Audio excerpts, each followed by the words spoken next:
सबसे पहले मैं जब मेडिटेशन की क्लास में था, आप में से हो सकता है कई लोग रहे हों, कई लोगों को ये जानकारी ना हो, तो मैंने कल आपको एक चीज़ बताई थी। सबसे पहले बार बार ये शब्द इस्तेमाल करना बंद करो कि मुझे बहुत प्रॉब्लम हो रही है, मुझे बहुत दिक्कतें आ रही हैं। तो इन चीज़ों को करना बंद करो, क्योंकि आपका सबकॉन्शियस माइंड धीरे धीरे मान लेगा कि आप अच्छी आंसर राइटिंग नहीं करते। Please be careful about your mind. एक ऐसी एकेडमी में हो जहां तुम्हारे ऊपर इतना बारीकी से ध्यान दिया जा रहा है। ध्यान योग की परंपराओं को अच्छे अच्छे, भारत में ये सब खत्म होने लगा है काफी हद तक। बहुत चीजें कमर्शलाइज हो गई हैं, तो कोई चीज जुड़ रही है तो तुम्हें अंदर से प्योर करना चाहती है, तो उस पर ध्यान दो कि बार बार मैं ये लिख नहीं पा रहा हूं, मुझसे नहीं हो रहा है। तुम इसको पर्सपेक्टिव चेंज करो। तुम ये कहो कि सर कल मैंने पहली लाइन लिखी, कल पहली लाइन में लिख पाया, wonderful, I am feeling very good. ऐसा ही कहते ही आपके हार्मोनल चेंजेस होंगे। आप ये मत सोचो, आप चीजों को हॉलिस्टिक देख रहे हो। तो पहला नियम जो मैं आप लोगों को बताने जा रहा हूं, राइट। अब जैसे एक ने लिखा कि कल मैंने पहली बार राइटिंग की थी, बहुत ज्यादा मिस्टेक हुई। तो तुम जब पहली बार साइकिल चलाए थे तो तुमने क्या फर्राटे से साइकिल चलाई थी? It's a skill, it takes lot of time. क्यों मैं बार बार कहता हूं कि जो लोग आंसर राइटिंग कर रहे हैं वो बहुत ध्यान से करें। ये किसी भी कोर्स से बहुत ज्यादा कठिन है, सबसे कठिन काम है ये। तो आंसर राइटिंग एक ऐसी स्किल है, एक ऐसा आर्ट है जिसको सीखने में आपको बहुत समय लगेगा। आप ये सोच रहे हैं कि महीने 2 महीने में आप आंसर राइटिंग के एक्सपर्ट हो जाएंगे, तो दिमाग से निकाल दीजिए सर। इसकी आपको खुशबू आते आते इतना टाइम लग जाएगा। तो दूसरा जो एक चीज आप जो है वो ध्यान रखिए, वो ये ध्यान रखिए कि किसी भी चीज को बहुत ज्यादा निगेटिव शब्दों का इस्तेमाल ना किए। मैं लिख नहीं पा रहा हूं, मुझसे गलतियां हो रही हैं। आप ये कोशिश करिए कि आपने इससे पहले कभी नहीं लिखा। अगर आप इस क्लास में आने के बाद you started writing, that's wonderful thing.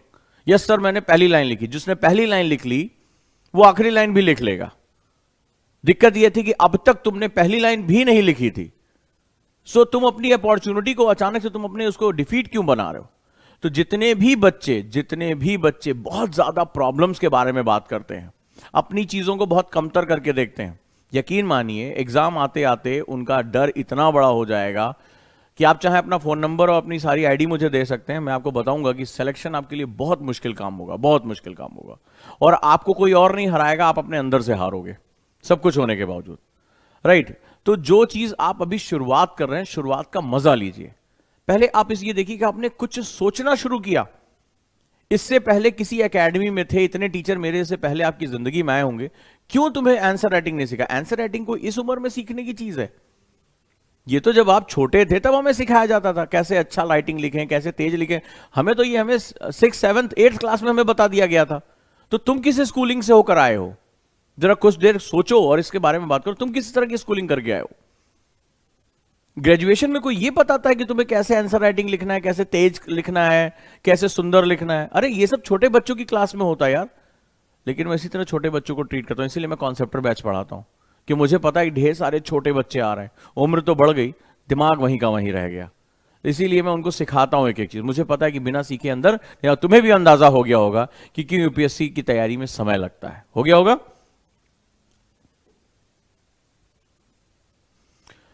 तो जो कुछ चीजें मैं आपसे बताने जा रहा हूं, मैं कुछ नियम बताने जा रहा हूं मेरी क्लास में, ठीक है। इन माई क्लास कुछ नियम आगे चलेंगे।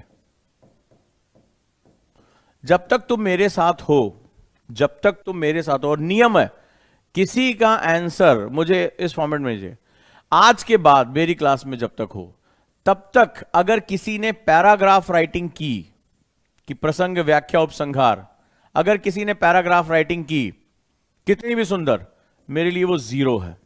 आज से तुम्हारा पैराग्राफ राइटिंग बंद है, strictly prohibited in my class, right. जो करना होगा वो मैं बताऊंगा तुम्हें क्या करना है, मेरे हिसाब से सीखना है। अगर तुम्हारा ग्लास पहले से भरा हुआ है, सो आई कांट हेल्प। जो भी मैं तुम्हें ज्ञान दूंगा बाहर छलकेगा। तो तुम्हें पहला नियम क्या करना पड़ेगा? इसको खाली करना पड़ेगा। तो जब खाली करोगे, तभी जितना खाली करोगे उतना मैं नई चीज उसमें भर पाऊंगा। सो पहली चीज, ठीक है, पहली चीज, आज के बाद मेरी क्लास में स्ट्रक्चर राइटिंग बिल्कुल बंद है, प्रोहिबिटेड है, जब तक कि मैं अलाउ ना करूं। और जिस वे में मैं अलाउ करूंगा सिर्फ उतना ही चलना है। अगर कर सकते हो तो स्वागत है इस क्लास में, otherwise you can leave this class immediately. देख, नंबर 1, जिस हिसाब से मैं तुमसे कहता जाऊंगा उस हिसाब से तुम्हें करते जाना है, ठीक है।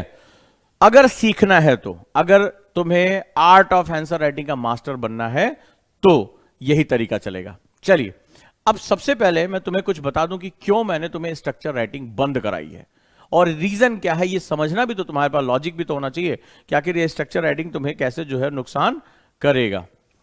तो आर्ट ऑफ आंसर राइटिंग की अगर मैं बात करूं, छोटा सा, कई बार मैं पिछली क्लास के बच्चों को भी सिखाया था, जो मैं बताता जा रहा हूं उसको लिखते जाओ और बड़ी उसकी गंभीरता समझना कि पूरा साइकोलॉजिकल क्लास है, तुम्हें बहुत हेल्प करने जा रहा है। सबसे पहले अगर हम आर्ट ऑफ आंसर राइटिंग की बात करें, यानी कि उत्तर लेखन कला, लिखो उत्तर लेखन कला। अब आर्ट का मतलब ही हो गया कि ये बहुत ही डेप्थ की चीज है, बहुत ही डेप्थ की चीज है।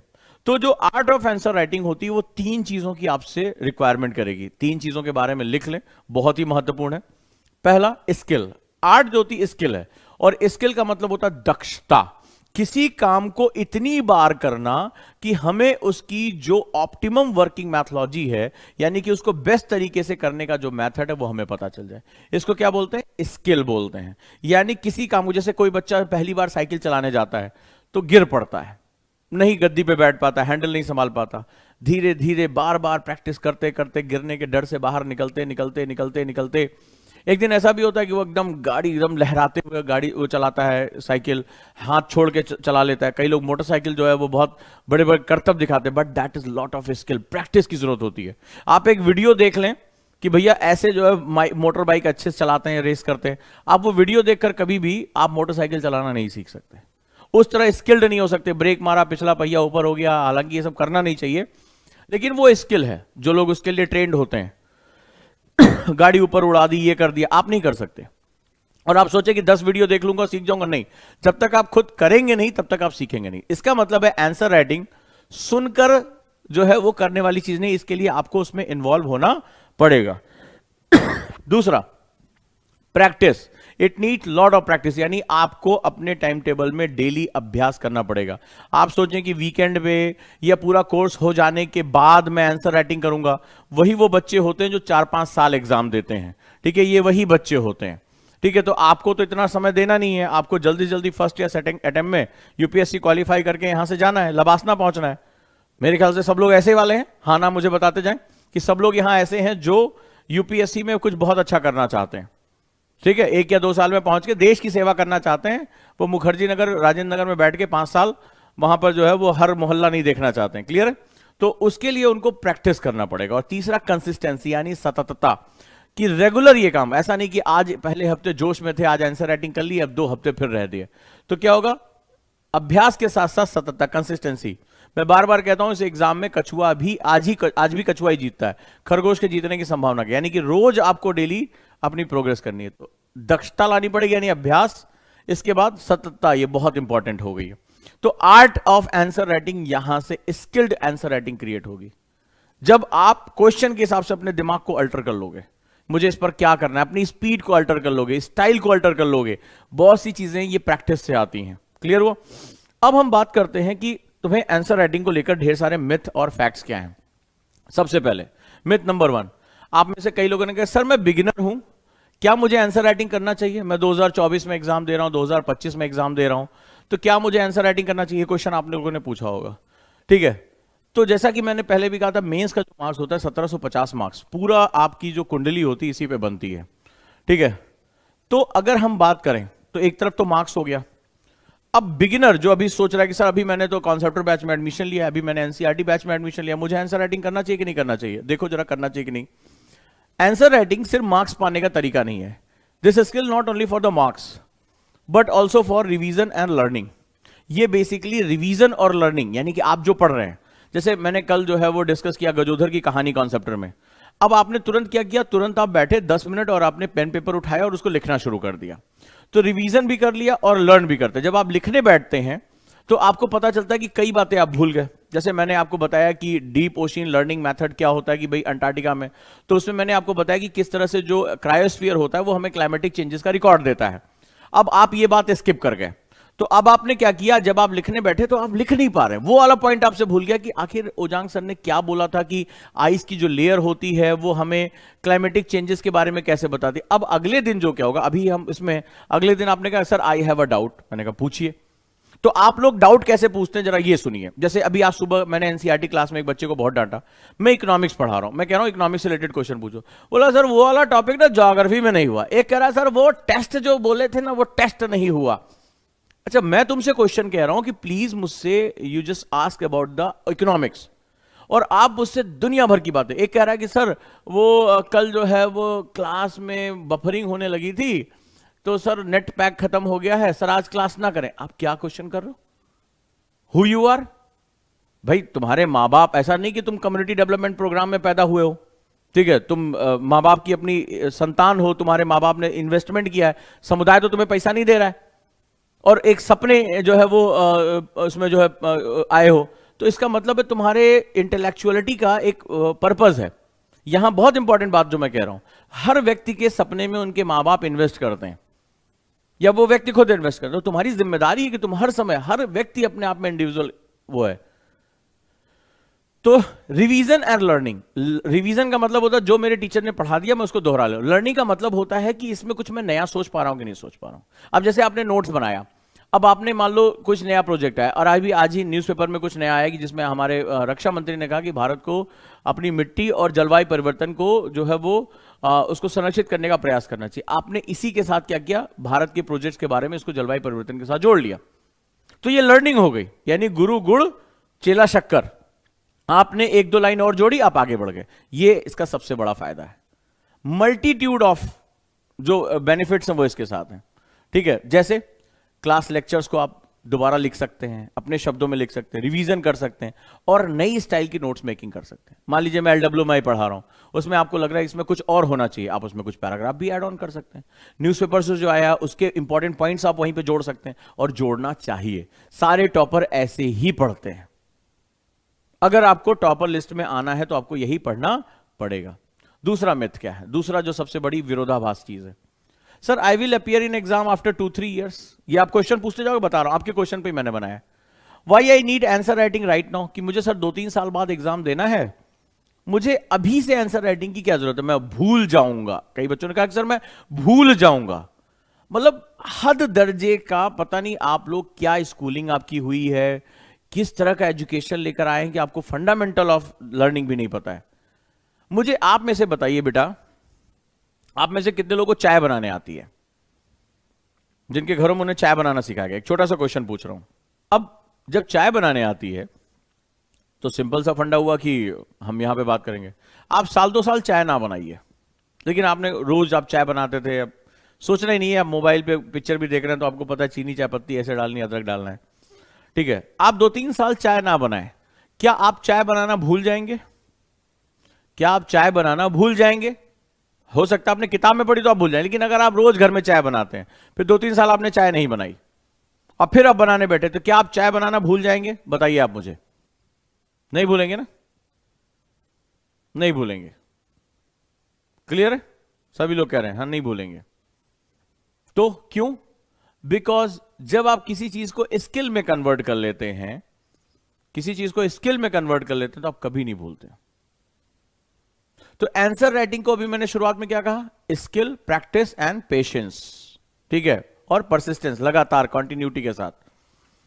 तो जब आप ये कर लेंगे, आज आपने प्रैक्टिस किया, मेरे साथ सीखा, प्रैक्टिस करते रहे, तो आप चाहे 2 साल बाद एग्जाम दीजिए, चाहे 3 साल बाद एग्जाम दीजिए, उसमें आपका निखार आता है, आप आगे बढ़ते हैं और इसमें कई तरीके ढूंढते हैं कि इसके आगे हम क्या कर सकते हैं, और कम शब्दों का प्रयोग कैसे कर सकते हैं, इसमें हम एग्जाम्पल कैसे दे सकते हैं। आप निखारते हैं, तराशते हैं उसको। तो स्किल नहीं भूलती है बच्चे, इसीलिए मैंने कहा आंसर राइटिंग स्किल है, आंसर राइटिंग क्लास नहीं है। तो लोग सोचते हैं ना हिस्ट्री की क्लास है, ज्योग्राफी क्लास है, ऐसे आंसर राइटिंग की क्लास है। ये स्किल की क्लास है, यहां करके देखना पड़ता है, राइट। तो ये जो मिथ है वो बहुत गड़बड़। अब मैं इसको समझाता हूं कि आंसर राइटिंग क्यों जरूरी है। कल मुझे बताओ, ईमानदारी से मैंने क्वेश्चन कहा था कि आप लोग रेडियो चला लें और लिखने की कोशिश करें। कितने कितने लोगों ने लिखा? अब मैं आपको बिल्कुल विजुलाइज करके प्रूव करने जा रहा हूं, विजुलाइज करके प्रूव करने जा रहा हूं। किया? ठीक है।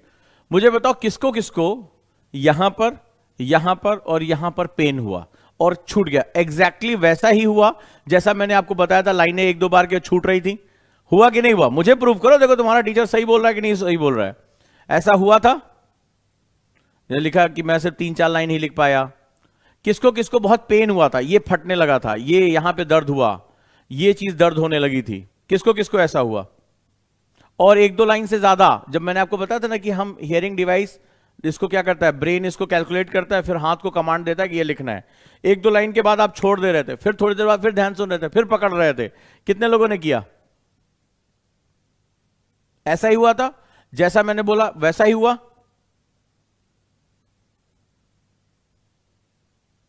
कई लोगों ने लिखा 2 लाइन भी नहीं लिख पाए। सब के सब एक्चुअली आप जो कर रहे हैं, मैं एनएलपी एक्सपर्ट होने के नाते आपका जो माइंड और बॉडी बिहेवियर है वो मुझे पहले से पता रहता है कि ऐसे ही काम करेगा। दिक्कत यह है कि इंडियन एजुकेशन सिस्टम में इन चीजों को इंक्लूड नहीं किया जाता। वहां पे यह रहता है कि भैया ये रहा सिलेबस, इतना रट लो, रट के पास हो जाओ। तो ठीक है, छोटे छोटे एग्जामों में ये काम कर जाता है, कोई इसमें डाउट नहीं है।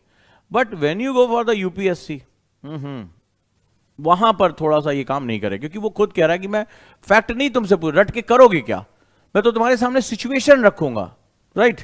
तो मेरी बात कल की सत्य हुई, अब जो बता रहा हूं उसको भी ध्यान दो। ऐसा क्यों हुआ कि तुम लिख नहीं पा रहे थे कल तेजी से, तुम्हारे हाथों में दर्द हो रहा था, तुम जो सुन रहे थे वो डिलीवर नहीं कर पा रहे थे, उसका कारण बताता हूं तुम्हें। बेसिकली इसको हम लोग साइंस में मोटर एक्टिविटी कहते हैं, ठीक है? हमारे दिमाग का हिस्सा होता है।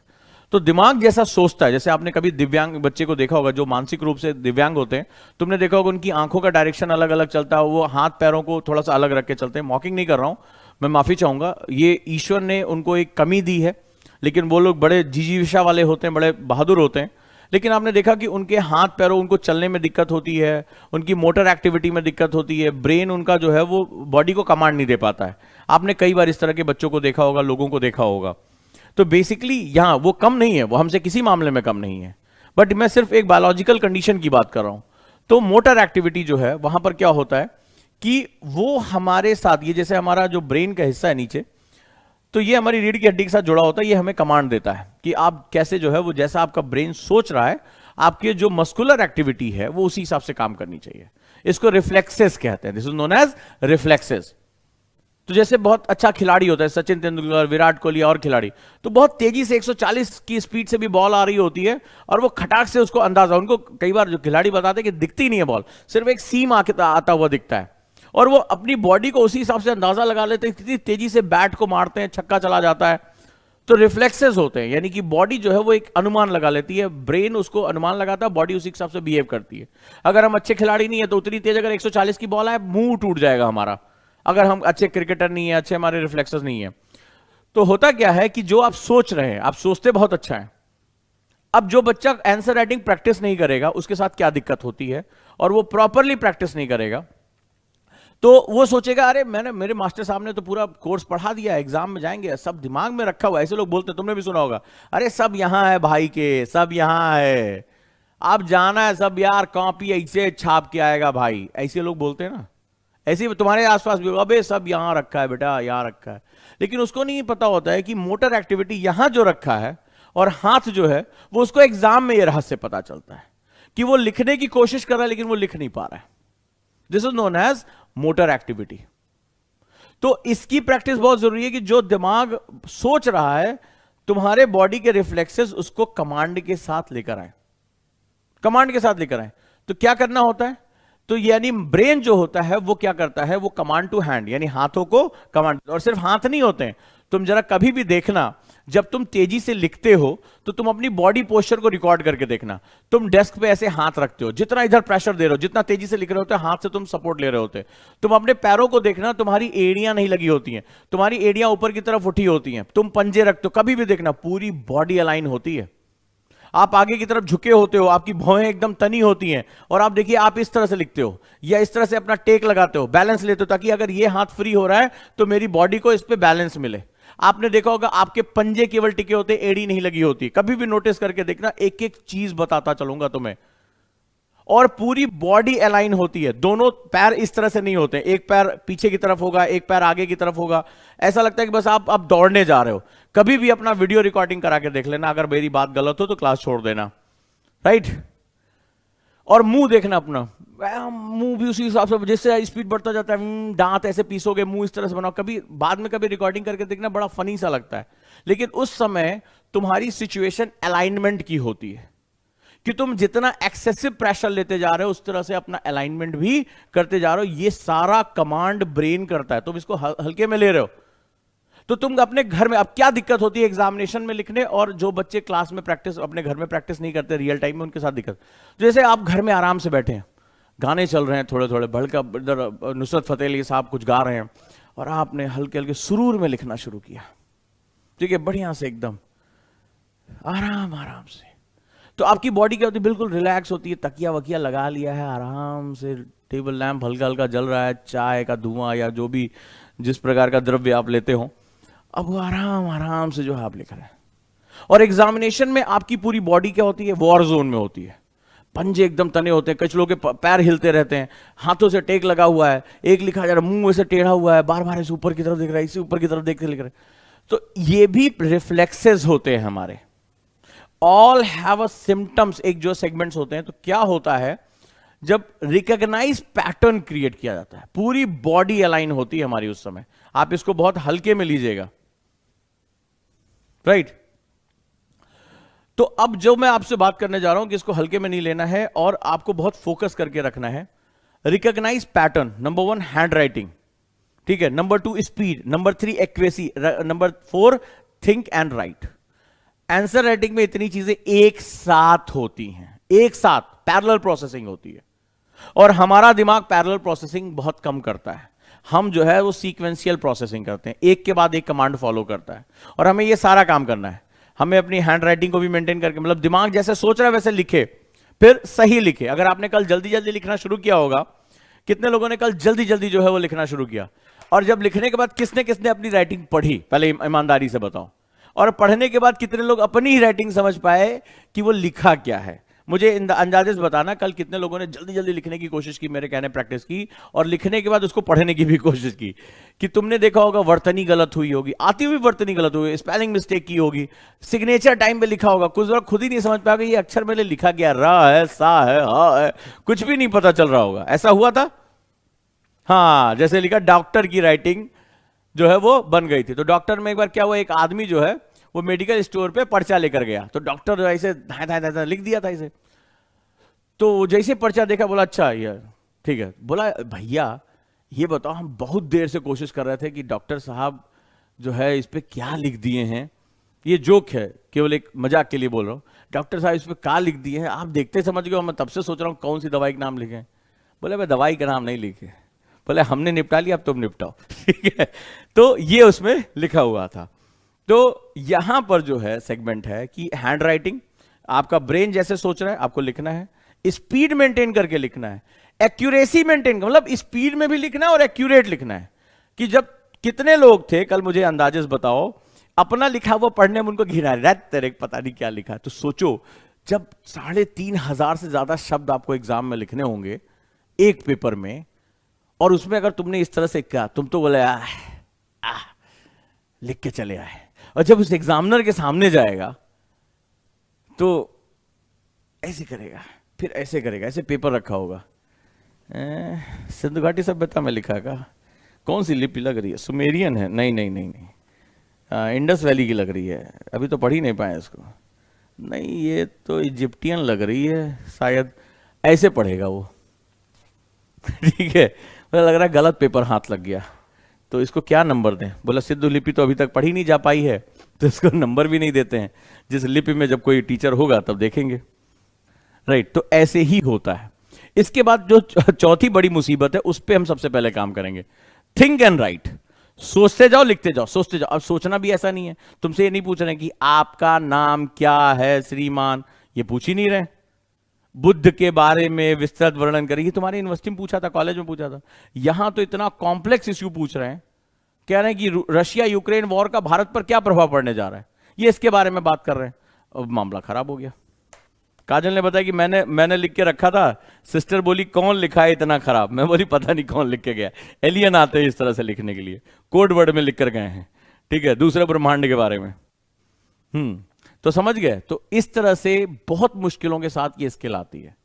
ये तुम्हारे फाउंडेशन के सिलेबस से ज्यादा टाइम लेने वाली चीज है, तो इसीलिए इसकी गंभीरता को भी समझो। तीसरा मिथ, तीसरा जो सबसे बड़ी मिथ है जिसके लिए बच्चा आंसर राइटिंग करता ही नहीं है, आई एम बिगिनर, मैं बिगिनर हूं, I don't have enough information, हमारे पास ज्यादा नॉलेजवे नहीं है, so how can I start answer writing. बहुत लोगों ने यही क्वेश्चन पूछा होगा, सर अभी तो मैं नया हूं, इंफॉर्मेशन में नहीं, अभी हम अभी आज ज्योग्राफिया पूरा नहीं कराए हैं, हिस्टोरिया पूरा नहीं हुआ है, इकोनॉमिकवा पता नहीं कब होगा, तो सर बताइए हम हाउ टू आई राइट, ठीक है, तो हम आंसरवा कैसे लिखें, ये बोले होंगे। अच्छा, यहां पर एक बात ध्यान रखिए कि भैया एक काम करो, तुम्हारी समस्या का भी समाधान है। मैं एनएलपी ट्रेनर हूं, तो मैं सबसे पहले एक काम करता हूं, नॉलेज से पहले राइटिंग। मेरा अभी पर्पस क्या है, तुम्हारी मोटर एक्टिविटी को एस्टैब्लिश करना, तुम्हारी एक्यूरेसी को बढ़ाना, स्पीड को बढ़ाना, थिंकिंग मैथोलॉजी को बढ़ाना। तो एक ही शर्त है, या तो तुम दूसरे गोला से आए हो, ठीक है, पहली बार आप किसी का हथवा पकड़ने के लिए घूम रहे हो कि किसी का हथवा पकड़े तब हम जाने क्या होता। दूसरा, अगर तुम 12th भी पास हो तो तुम्हारे पास बहुत सी चीजों की बेसिक इंफॉर्मेशन है, ठीक है, बहुत सी चीजों की बेसिक इंफॉर्मेशन है। तो तुम अपने बारे में जानते हो, अपने समाज के बारे में जानते हो, देश के बारे में थोड़ा बहुत जानते हो, जहां रहते हो वहां का एटमॉस्फेयर जानते हो, स्कूल, दोस्त, फलाना डिकाना, कई चीजों में तो मुझसे भी ज्यादा जानते हो, कई चीजों मुझसे ज्यादा जानते हो। कौन सा नया गेम आया है, बहुत से लोगों को ये पता हो कौन सी जो है वाइन आई है, तो मेरे को तो पता ही नहीं होता कि ये सब चीज, भाई मेरा उधर नॉलेज ही नहीं है। तो नई नई चीजों के बारे में उनको पता है, अभी हुक्का बार में कौन सा नया फ्लेवर आया है, एक यूथ मुझे जानकारी दे रहा था, ठीक है, तो ये सब उनकी नॉलेज मेरे से बहुत ज्यादा है। तो वहां पर क्या होता है, तो आंसर राइटिंग में एक काम करो, आंसर हटा दो, खाली राइटिंग रख लो, ठीक है, घबराओ नहीं, सिर्फ राइटिंग कर लो, ओनली राइटिंग। यानी कि जैसे ये पेज है, पेन है, मेरा आज का दिन कैसा रहा, आज मैंने क्या सीखा, मैं अपने आप को मोटिवेट कैसे कर सकता हूं, मेरे आसपास का माहौल कैसा। मैं तो बच्चों से ये तक कहा, कुछ मत करो, अपने माता पिता को एक दिन लेटर लिख दो। आजकल तो चैट का जमाना है, लेकिन मेरे कहने, मेरे बच्चों ने ऐसा मुझे रिप्लाई किया, पिछली क्लास में सिखाया था कि बच्चों ने कहा सर मतलब आंखों में आंसू आ गए पिताजी के। तो माता पिता हमारे लिए बहुत कुछ करते हैं, लेकिन आज की डेट में हमारे पास कम्युनिकेशन के इतने डिवाइसेस हो गए कि हमारी कम्युनिकेशन बंद हो गई है। हम पूरी दुनिया से कम्युनिकेशन करने के चक्कर में अपनों से कम्युनिकेशन करना भूल गए। हम डाइनिंग टेबल पे बैठते हैं फोन लेकर, पति अलग है, पत्नी अलग है, माता पिता अलग है, हम पूरी दुनिया से चैट कर रहे होते, हर बात की पिंग पर जवाब दे रहे होते, लेकिन अपने माता पिता कहां हैं हमें इसके बारे में नहीं पता होता। फैमिलीज टूटती चली जा रही हैं।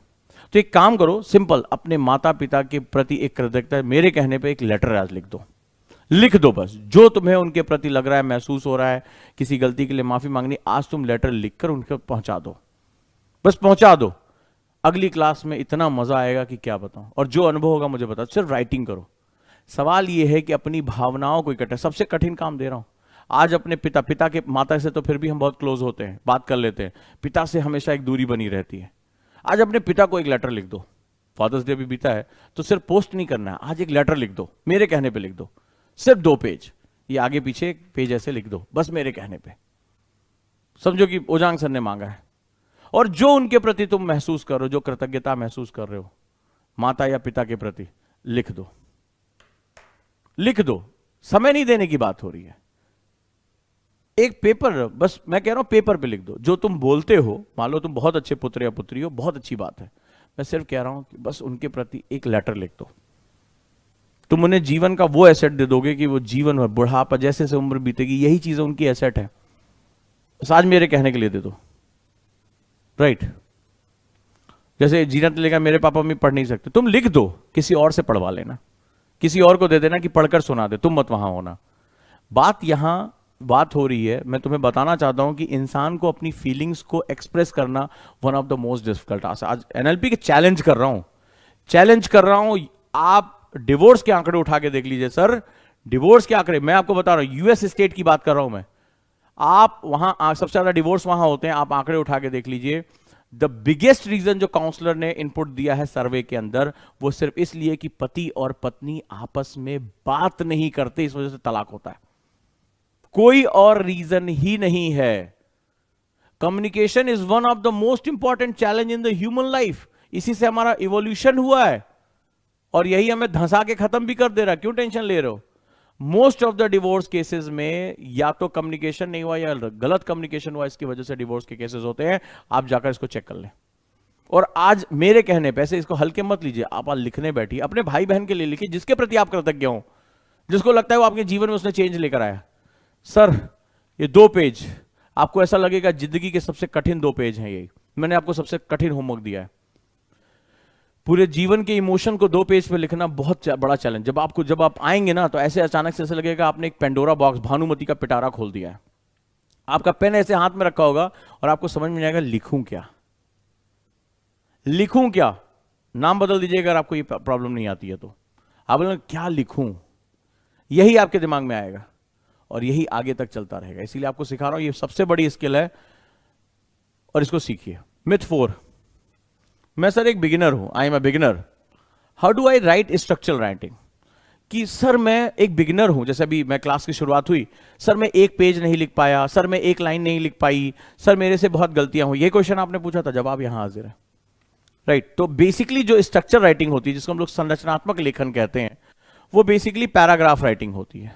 Introduction, body, conclusion. ठीक है, आपको ऐसे बचपन से सिखाया गया होगा पैराग्राफ राइटिंग करनी है आपको। ठीक है, ये पैराग्राफ है, आपको इस तरह लिखना है कि आपका इंट्रोडक्शन हो गया, ये बॉडी हो गया, ये कंक्लूजन हो गया। ठीक है, तो इसको क्या बोलते हैं? परंपरागत लेखन, परंपरा, प्रतिष्ठा, अनुशासन। तो बचपन से ही आपको सिखाया गया, हाँ ऐसे ही अच्छी आंसर लिखी जाती है। ठीक है, परंपरा, प्रतिष्ठा और अनुशासन। लेकिन यहां ऐसा नहीं है, यहां उजांग सर की क्लास है। ठीक है, इन साहब की क्लास नहीं है। यहां शाहरुख खान दूसरे तरह से काम करेंगे। तो परंपरा, प्रतिष्ठा, अनुशासन, थोड़ी देर के लिए राइटिंग उसको छोड़ दो, यानी कि स्ट्रक्चर राइटिंग थोड़ी देर के लिए भूल जाओ। इतने भारी भरकम शब्दों के सामने नहीं होगा। यहां तो मोहब्बतें, हम आंसर राइटिंग से मोहब्बतें करेंगे। ठीक है, दुनिया में कितनी है नफरतें, फिर भी दिलों में है आंसर राइटिंग की चाहतें। तो अब हम लोग यहां काम करेंगे। तो यहां पर जो बिगिनर स्टूडेंट का माइंडसेट, उसको यही सिखाया जाता है। ठीक है, एग्जैक्टली यही सिखाया जाता है कि ये अच्छा उत्तर लिखने के लिए आपको बहुत गंभीरता की आवश्यकता है। ठीक है, तो आप भी सोचते होंगे ये गंभीरता कैसे आएगी, अभी तो मैं नया नया बच्चा हूं। तो क्या कि काम करे ना, जो है नौमन तेल होगा ना राधा नाचेगी। तो भैया हम आंसर शुरू ही नहीं करते हैं, सबको यही बताते। तो आप एक मिथ गढ़ते हैं बहुत बड़ा, अपने आसपास एक प्रोपेगेंडा खुद क्रिएट करते हैं। अरे बिगिनर कहाँ, बिगिनर थोड़ी ना आंसर राइटिंग करता, अभी हम कुछ पढ़बे नहीं कि हम लिखेंगे क्या, कोरा कागज रखेंगे। तो आप सबसे, आपने देखो कई बार कहा होगा बिगिनर के लिए answer writing, oh my God what are you talking about. Beginner answer writing नहीं करता because you have knowledge man, knowledge. ठीक है, तो इन जो है इनकी तरह परंपरा, प्रतिष्ठा, अनुशासन की बात करनी पड़ेगी, डेफ्थ में जाकर लिखना पड़ेगा। लिखते बोले कि सर डेफ्थ में आंसर राइटिंग कैसे करें, मेरे पास बहुत ढेर सारे क्वेश्चन आते हैं। तो मैं यही बोलता हूं कि खोदो गड्ढा, उसमें बैठो, फिर लिखो, तब डेफ्थ में आंसर राइटिंग होगी। ऐसा फील करके लिखो ना, खोलो बढ़िया गड्ढा, डेफ्थ में आंसर राइटिंग होगी। मतलब पहला तुमने आज जिंदगी में कलम उठाया है, आज बिस्मिल्लाह हुआ है तुम्हारा, आज श्री गणेश तुमने किया है, पहली बार तुमने कलम को जब माथे से लगाया है, और पहली बार तुम राइटिंग करने जा रहे हो और तुम्हारे दिमाग में शेक्सपियर की फोटो छपी हुई है। बस अब लिखेंगे, मेरा निबंध इनके बगल में आके खड़ा हो जाएगा। यही तमन्ना के साथ तुम पेन उठाते हो कि मतलब एग्जामिनर जो है जब वो देखेगा तो करण जौहर की तरह जो है वो उसकी पिक्चरों की तरह एकदम ऐसे जो है आंसू पोछेगा और फिर हवाएं चलनी शुरू हो जाएंगी, पत्ते उड़ेंगे मोहब्बतें वाले, और अचानक से वो ऐसे कॉपियों के ऐसे फेंकेगा और दौड़ता हुआ तुम्हारे पास आएगा, किसने लिखा ये महान साहित्य। ठीक है, उसके बाद रियलिटी में जब आओगे तो पहले जूता खोलेगा, फिर पीटना शुरू करेगा कि अबे किसने लिखा ये कूड़ा। तो बस यही चीज वहां पर होती है। आपको इस मिथ से निकलना है। फर्स्ट थिंग, हमें सोचना शुरू करना पड़ेगा। और इतना लोड लेके सोचेगा कौन? अबे तुम्हारे ऊपर मैं 50-60 किलो का बोरा लाद दूं, 100 किलो का, और मैं बोलूं बेटा दौड़ के दिखा, दौड़ के दिखा, परंपरा, प्रतिष्ठा, अनुशासन, दौड़ के दिखा। उधर मां कहे मेरे करण अर्जुन कब आएंगे?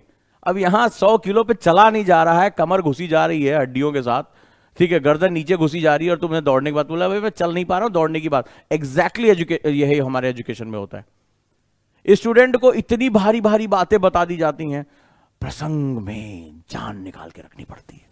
उसकी जान निकल जाती है सुन के कि एक जान तो बन नहीं पाई, और उसको भी ये निकालने की बात कर रहा है, वो खुद ही निकलने के चक्कर में पड़ी है, बाबू सोना हो नहीं पा रहा है हमसे, तो भैया हम यहां कहा हम जो जान निकालेंगे। बहुत परेशान रहता है वो, बहुत परेशान रहता है। तो पता चला इतना बोझ उसके दिमाग पे लाद देते हो कि उससे आंसर राइटिंग होती ही नहीं है। अभी आपने मैक्सिमम लोगों ने ये गलती की होगी, हाँ या ना, जिन लोगों ने कहा कि सर एक लाइन से ज्यादा नहीं निकाल पाए, ठीक है, तो सर गलतियां हो गई, मैक्सिमम हुई कि नहीं हुई, इसी तरह लिखा, परंपरा प्रतिष्ठा अनुशासन, भाई परंपरा है ना तुम्हारी इस तरह लिखने की, सॉरी मेरे साथ नहीं हो पाएगा। हम तो थोड़े से ओजांकिन का माइंडसेट थोड़ा अलग है, we have from different mindset. हम नए मेथड को डेवलप करेंगे, हम इस सिस्टम को क्रैक कर देंगे, हमें लोड ही नहीं लेना है, हमें हंसते हंसते लग जाए रास्ते, वही वाली हमारी कहानी है, राइट। तो हम क्या करते हैं, हम बात करेंगे दुनिया में कितनी है नफरतें फिर भी दिलों में है चाहते, यानी हमारे रास्ते अलग होंगे। हम सबसे पहले इस स्ट्रक्चर को तोड़ेंगे, ठीक है, और हम सबसे पहले मल्टी डायमेंशनल अप्रोच डेवलप करेंगे। We will develop multi dimensional approach. और कैसे, एक किसी भी चीज पर पहले हम थॉट करना सीखेंगे कि इस पर विचार कैसे करना है, फिर इसको इंटरडिसिप्लिनरी लेकर जाएंगे, यानी इसको अंतर विषय कैसे बनाना है, फिर इसको हम स्ट्रक्चरल थॉट में लेकर जाएंगे, फिर इस बार सिक्स थिंकिंग हैट सीखेंगे। पिछली बार मैंने ये नहीं सिखाया था, इस बार सिक्स थिंकिंग हैट सीखेंगे कि 6 तरीके की कैटेगरी में मैं अपनी बात को रख सकता हूं। फिर हम साथ साथ ये भी सीखेंगे कि कौन से वो 20 मेथड होते हैं जिस तरह से एक आंसर, बेस्ट आंसर लिखा जाता है, क्वेश्चन को आइडेंटिफाई कैसे किया जाता है, कैसे टिक किया जाता है, और आंसर राइटिंग से पहले हम राइटिंग करेंगे। तो आज होमवर्क क्या दिया है, आज अपने जो भी इष्ट हो, सिर्फ प्रेमी प्रेमिका को छोड़कर, उसके लिए तो तुम मेरे ख्याल से इस धरती का जो है सरफेस कम पड़ जाए इतना लिख सकते हो, उनको छोड़कर अपने माता पिता भाई बहन जिसके प्रति तुम कृतज्ञ हो, जिन्होंने तुम्हारे जीवन में एक बहुत बड़ा योगदान दिया, उनको आज लिख के दो, ठीक है। सिर्फ इसमें प्रेमी प्रेमिका अलाउ नहीं है, ठीक है, बाकी सबके लिए तुम लिख सकते हो। उसमें तुम्हें तो इतना लिखवा दो, तुम खून से लिख दो, दाएं दाएं निकाल के, लिखता हूं पत्र तुझे स्याही ना समझना, खून है मेरा, तो इस तरह से जो है वहां काम शुरू हो जाएगा। तो अगर पिता को लिख सके, माता को लिख सको, तो आज मुझे लग रहा है कि तुम मुझे बहुत बड़ी गुरु दक्षिणा दे दोगे, ठीक है, ये मुझे चाहिए। और उन तक पहुंच जाए, फिर मुझे बताना कि क्या हुआ उसके बाद, तुम्हारे जीवन में एक बहुत बड़ा सकारात्मक परिवर्तन आएगा उसके बाद। तो राइटिंग करना शुरू करो, एक डायरी लिखना शुरू करो, 2 पेज लिखने की आदत डालो, जब भी कोई भी बात हो, आज दिन कैसा रहा, क्या सीखा मैंने, और जो भी क्लास होती है, जैसे मैंने आज ये क्लास पढ़ाई, क्या तुम इस क्लास के तुरंत बाद इसको एक व्हाइट पेपर लो, और क्या तुम इस क्लास को रिप्लिकेट कर सकते हो, क्या तुम एज इट इज हूबहू इसको रिप्रोड्यूस कर सकते हो, बना सकते हो, इसको दोबारा इसमें जो है लिख सकते हो। अगर ये कर पाते हो तो मोर देन, हर क्लास के बाद 10 मिनट लिया और कुछ ना कुछ लिख डाला, उसके पॉइंट्स लिख डाले, जहां भूल रहे हो वहां पर गए, लर्न किया, उसको इसको रेड मार्क कर लो, ये मेरे को भूला, जो पहली बार भूला वो लास्ट तक भूलता है, ये बड़ी मजेदार बात है। तो हम लोग क्या करेंगे, परंपरा प्रतिष्ठा अनुशासन से बाहर निकलेंगे और अनुशासन लिखने में रखेंगे, स्किल को सीखेंगे, प्रैक्टिस रियली करेंगे, कंसिस्टेंसी बनाकर रखेंगे, और एक अच्छी आंसर राइटिंग हमें तब मिलती है, ठीक है। लेकिन क्या होता है ना कि आज की जो हमारी जनरेशन है वो चीजों को, इमोशंस को बड़े अलग तरीके से ले रही है। हम थोड़ा सा, जो सोशल मीडिया ने हमें एक कल्चरल डिफ्यूजन दिया है, उसकी वजह से हम सही और गलत के बीच का दायरा भूल गए हैं। पर ट्राई करो, मेरे ख्याल से सब लोग ट्राई करो, और कल मुझे क्लास में बताना कि वो लेटर्स जब आपके पेरेंट्स के पास पहुंचा, जो भी आपने लिखा, पहली बात तो वो लिखने में आज को कितनी तकलीफ होगी, आप मुझे बताइएगा कितनी तकलीफ हो, मतलब आपकी हालत खराब हो जाएगी। आज आप लिख के देखिए, बहुत आसान समझ रहे हैं, लिख कर देखिए, फिर बताऊंगा इमोशंस को लिखना कितना मुश्किल काम होता है, और जब वो पहुंच जाएगा तो फिर आप मुझे बताइएगा क्या हुआ।